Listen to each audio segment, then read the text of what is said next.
नमस्कार। एस्ट्रोलॉजी में आप सभी का बहुत बहुत स्वागत है, हार्दिक अभिनंदन है। दोस्तों, सूर्य करेंगे धनु राशि में प्रवेश।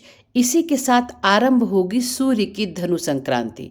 जी हाँ दोस्तों, मांगलिक कार्यों पर लगेगी रोक। 15 दिसंबर से शुरू हो रहा है धनुर्मास।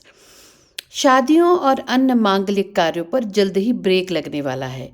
15 दिसंबर को धनुर्मास शुरू हो रहा है।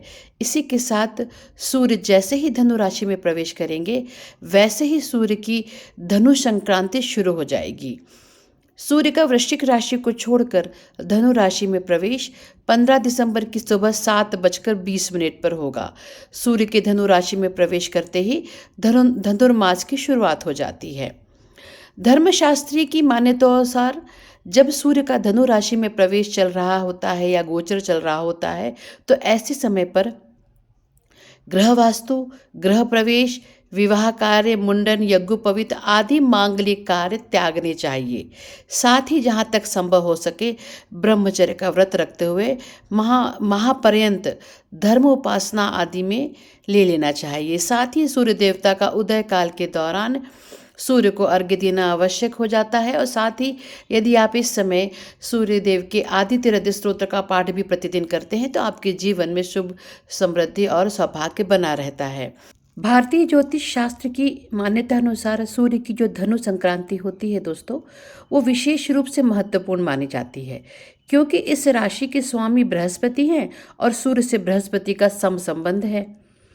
ऐसा माना जाता है कि धनु संक्रांति में धर्म से जुड़े सभी प्रकार के वैदिक कार्य किए जाने चाहिए और करना भी चाहिए, क्योंकि इसका कारण यह है कि 12 मास में होने वाली 12 संक्रांति में जो धनु संक्रांति होती है, वह मानव जीवन को रोग, दोष और ताप से मुक्त करने के लिए साधना एवं उपासना के साथ साथ नियमन का भी संदेश देती है। यदि आप इस समय धर्म का पालन करते हैं, नियमित रूप से साधना उपासना करते हैं, तो आपके जीवन में सभी रोगों का नाश होता है, आपके जीवन में सुख, समृद्धि, सौभाग्य आता है।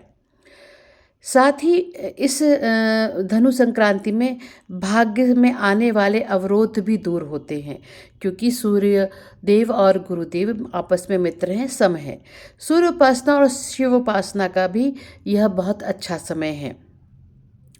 इस दृष्टि से भुवन भास्कर सूर्य नारायण की साधना करने से पराक्रम प्रतिष्ठा में वृद्धि होती है। इसलिए धनु संक्रांति के इस पावन पर्व पर मैं आप सभी से विनम्र निवेदन करूंगी कि आप इस समय सूर्य संक्रांति की जो ये धनु संक्रांति हो रही है, इसमें आप सूर्य देव की उपासना करें, सूर्य देव के आदित्य हृदय स्तोत्र का नियमित रूप से पाठ करें, सूर्य देव को अर्घ्य दें। यदि आप ऐसा करते हैं तो आपके जीवन में सभी प्रकार के कष्ट दूर होंगे, आपके पराक्रम प्रतिष्ठा में वृद्धि होगी, मान सम्मान में वृद्धि होगी, आपको इच्छित मनोकामनाओं की पूर्ति होगी। आपकी जो भी इच्छित मनोकामनाएं हैं, वो सभी मनोकामनाएं पूर्ण होंगी। भारतीय सनातन धर्म परंपरा में 18 महापुराणों का उल्लेख है दोस्तों। उनमें से अग्नि पुराण सूर्य की उपासना के संबंध में और सूर्य की उत्पत्ति के संबंध में विशेषता को प्रकट करती है। पौराणिक मान्यता यह कहती हैं कि इस कालखंड में अधिक से अधिक धर्म और आध्यात्म की ओर बढ़ना चाहिए।